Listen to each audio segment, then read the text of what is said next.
2.2 এরপরে 5 পয়েন্ট গাঁজা আপনি সেবা করতে পারবেন। আর আল্লাহ পাক রব্বুল আলামিন সূরা আর রহমানের মধ্যে বলে ফাবিআইয়ি আলাই রাব্বিকুমা তুকাজ্জিমান, তুমি কোন নিয়ামতকে অস্বীকার করবা? গাঁজা আমার আপনার 14 গোষ্ঠীর বাপে কেউ বানায় নাই, এটা কে বানাইছে? আল্লাহই সৃষ্টি করছে, আল্লাহই সৃষ্টি করছে। এখন আমাদের কিছু পাগল আছে, এরা লিমিট ক্রস করে ফেলে, যে কোনো জিনিস লিমিট ক্রস করাই হারাম। সরকারি আইন আছে আমরা 2.2 গ্রাম গ্রহণ করতে পারবো। এখন আপনি যারা গাঁজা খায় এদেরকে আপনি মদকা দর্পণে দিতে পারেন, এদের কারণে আপনি মাজার ভাঙতে পারেন না।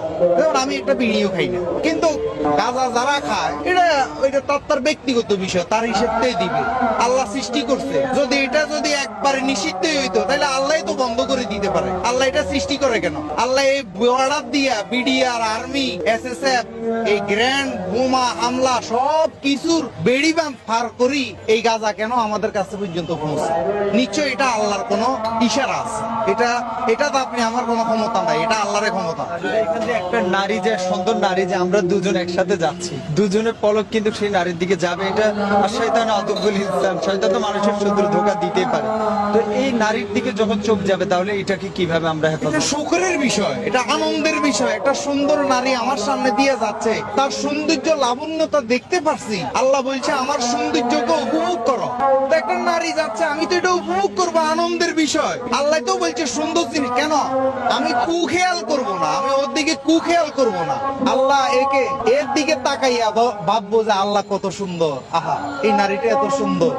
এটা আল্লাহ তো কোরআনেই বলছে সৌন্দর্যকে দেখার জন্য। এটা মূলত কিছু কওমিপন্থী, উগ্রপন্থী, এদের কৃষ্টি কালচার, মানে এরা যা যা করে এগুলো প্রতিষ্ঠিত করার জন্য আমাদের উপরে জোর করে চাপাই দিচ্ছে। ক্ষমা চাই, যতটুকু করছেন এতটুকু থামেন। আমরা সহিংসতা চাই না। আপনারা আদর্শ দিয়ে, আপনাদের চারিত্রিক গুণাবলী দিয়ে আপনারা পুরো বিশ্ব জয় করেন, আমাদের কোনো আপত্তি নেই। কিন্তু আদর্শ ছাড়া এভাবে লাড়ি দিয়ে, আগুন দিয়ে মানুষের ঘরবাড়ি লুট করে মাজার ভেঙে তো আপনি সঠিক ইসলাম প্রতিষ্ঠিত করতে পারবেন না। যে ইয়ানাফসি সকল মানুষে করবে, এটা একটা বানোয়াট কথাবার্তা। আল্লাহ ঘোষণা দিচ্ছে সিদ্দিকিন, সলেহিন, ওলি আল্লাহগণ, ওমর, এরা জিন্দা, এরা রিজিক প্রাপ্ত।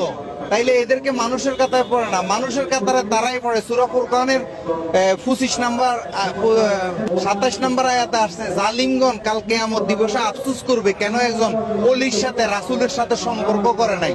শুধু এর লাগি আফসোস করবে, নামাজের জন্য, রোজার জন্য, হজের জন্য, যাকাতের জন্য, এগুলো কিচ্ছুর জন্য আফসোস করবে না। সূরা ফুরকানের 27 নাম্বার আয়াতে আসছে, ইয়াউমা ইয়াদুজ জালিমু আলিয়াউমা নাখতুমু আফওয়াহুম ওয়া তুকাল্লিমুনা আইদিকুম ওয়া তাশহাদু আরজুলুহুম বিমা কানু ইয়াকসিবুন। এরকম একটা 27 নম্বরে মেবি এরকম একটা আয়াত আছে, জালিমরা আফসোস করবে, জালিমরা ইয়ানাফসি করবে। নবীগণ, সিদ্দিকগণ, এদেরকে আল্লাহ নাউন কই ঘুমাইয়া দিছে। এরা কিয়ামতের মাঠে বাদশা হিসাবে, রাজা হিসাবে উঠবে। এদের কোনো চিন্তা নাই, এদের কোনো খৌফ নাই।